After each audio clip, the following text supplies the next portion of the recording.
That boy is our last hope.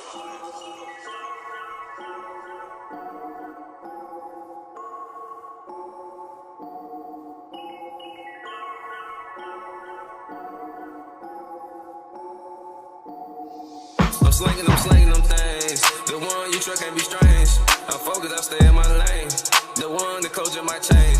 I'm slinging them things. The one you truck can't be strange. I'm focused, I stay in my lane. The one the closure might change. I race in the skip. You are now tuned in to iRock TV, your go-to for sports, politics, and the biggest stories shaping our world. Straight facts, real talk, and no nonsense breakdowns. Stay locked in and let's get it. Discussion. LeBron or LeGoat? That was a legitimate question. He hit another milestone. He reached a total of 50,000 points in the regular season and playoffs. 50,000? 50,000 points. That's a lot of points. I must admit, as a Jordan fan, that is a lot of points. Hey, now he just added to the list. He's added to the list. Yeah, this is in the Lakers 136-115 win versus the Pelicans. Trista, we already know LeBron is in a higher tier that kind of just keeps moving up. Is this enough to make him the overall GOAT? How are we feeling? One, about his achievement, and then two, your thoughts overall on LeBron and then the caliber that he's playing at. You do that. I'm not going to even let you lay the groundwork for that. No. LeBron is great at the longevities he's having. Let's just put apples where apples go, and let's put oranges where oranges go. It wouldn't matter if he gets 70,000 points, right? We're not weighing them against points. We're weighing them against the dominance. If I play much longer, I'm going to get much more points. We're not going by points. If we were going by points, then that means Kareem Abdul-Jabbar would have been the GOAT until LeBron passed him. That's not what we're equating this to. I think people keep missing the argument because they keep trying to slide in new information. New information doesn't change what it is that we're basing this upon. It could change the numbers, it could change the status of yourself, but it doesn't change. We're talking about the chips. We're talking about the dominance. We're talking about when it's asked for, you deliver. It doesn't matter if you get 60,000 points.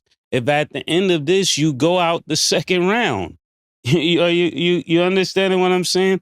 Because a girl got a better BBL doesn't make her like, come on now. Doesn't make you. Yeah, you're 50 years old and can still wear Daisy Dukes. That don't make you the finest girl ever lived. That just means you look good for your age. Looking good for your age doesn't make you the GOAT. And that's what people are doing. They're talking about you looking good for your age. And if you look good for your age, that means you've been looking good for a long time. That still don't make you the baddest ever. Is that correct as a woman? Does that make you the baddest ever? Ever subjective. Bad for that time. It make you bad for that time. Exactly. But it doesn't make you the baddest ever because you was able to keep a physique at 60 years old. Your legs still look good in high heels or whatever it is. And I'm not comparing LeBron. I'm trying to make this a understandable point for ladies. Because if you see a lady that looks good at 53, it doesn't mean she looks better than Vanessa Williams, right? So when you say that, and I want Trista to finish her point. Do you understand that point? That y'all don't have to agree with me. Do you understand? I understand. The point? I understand. All right, you guys, man. So we're gonna stop the video right there. Now, y'all heard what Mase said, right? Y'all heard what he said, bro. You feel me? And no matter how you feel about it, you know what I'm saying, you gotta put that into perspective, what he was saying, the apples and oranges. And so look, and I didn't want to play the whole thing because they had the Caucasian young lady. She came in and said her piece, and I think they left Mason in for, like, he saved the best for last. You know, he was gonna come in and just drop bombs. So he dropped the bomb. So y'all seen he dropped the big bomb. So thing is, if y'all want to see what she was saying and what she was thinking, y'all can go look at the video yourself. I want to jump in right here. Like he said, y'all may not agree, but do you understand? What he's saying is that you can have a woman that still look good right now. She just aged gracefully, which LeBron has aged gracefully. And a lot of people can say that he on that, you feel me? You feel me? He on that, you feel me? He on that Space Jam. You feel me? He drunk that water off Space Jam. Let me stop. But a lot of people, will say, hey, look, he LeBron James, he's the greatest because of longevity.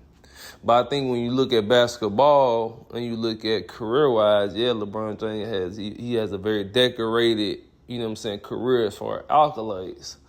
But a lot of people, when you just look at the stats and you just only look at the stats and the numbers, you can get tricked. Because you'll think that, okay, he putting all these gaudy numbers, but you're not looking at the game, you're not watching the games. Then you're not looking at it from a historical perspective. You're not looking at the games or how the older era was different, right?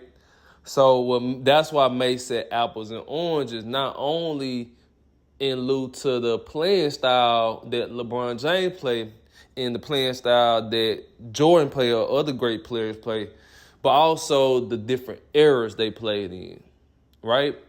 So what he's saying is that when you talking about longevity, and if I played for 70 years, of course I'm accumulate 100,000, 70,000 points because I'm playing. Even if I average 10 minutes a game and I put up 10 points after a while, I'm gonna get to 50,000. But what he's saying is, in the time that you came in your era, how did you dominate, right, the game on the court, right?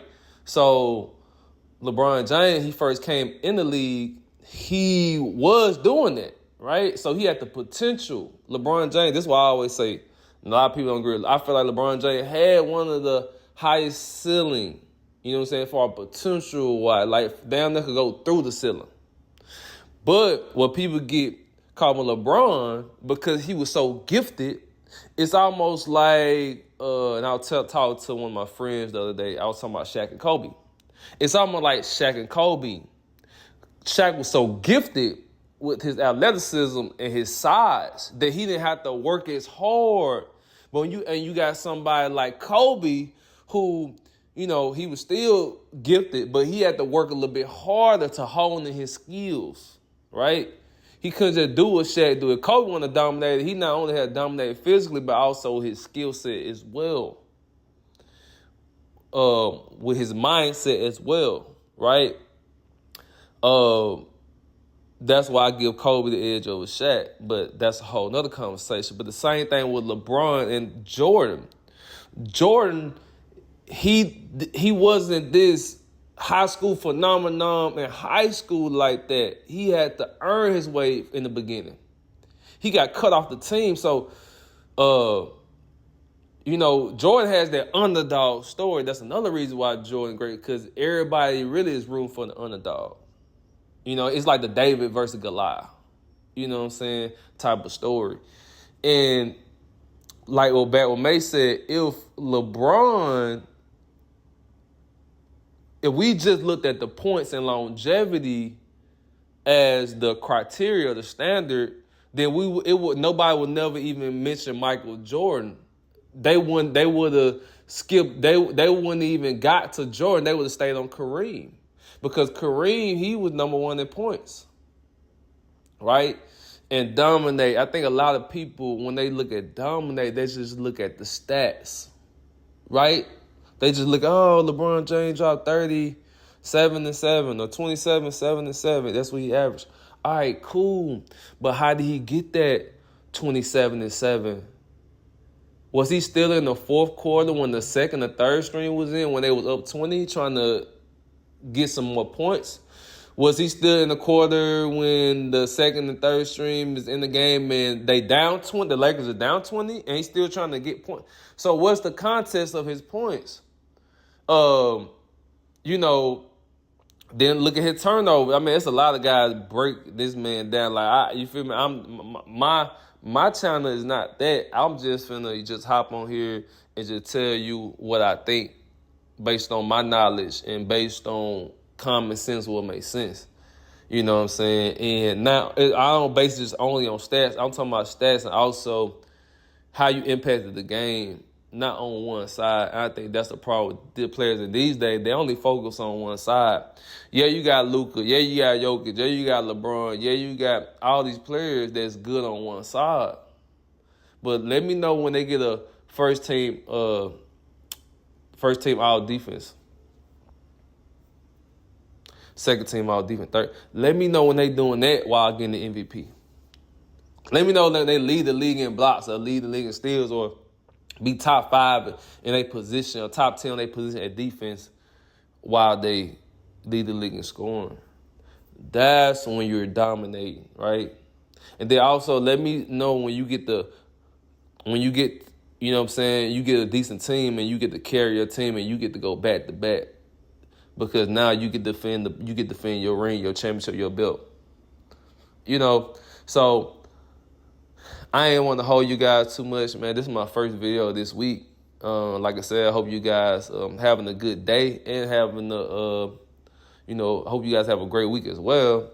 And I had to touch on this, Mase. I seen the video. I had to touch. I was gonna drop this last week, but kind of got busy. But I'm gonna try to drop a couple videos this week, and hopefully you guys stay tuned in and you know what I'm saying.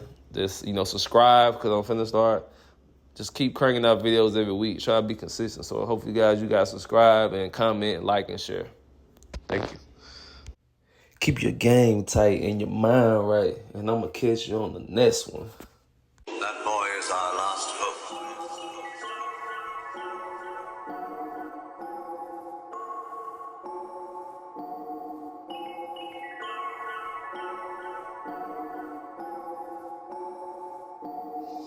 I'm slinging them things. The one you truck can't be strange.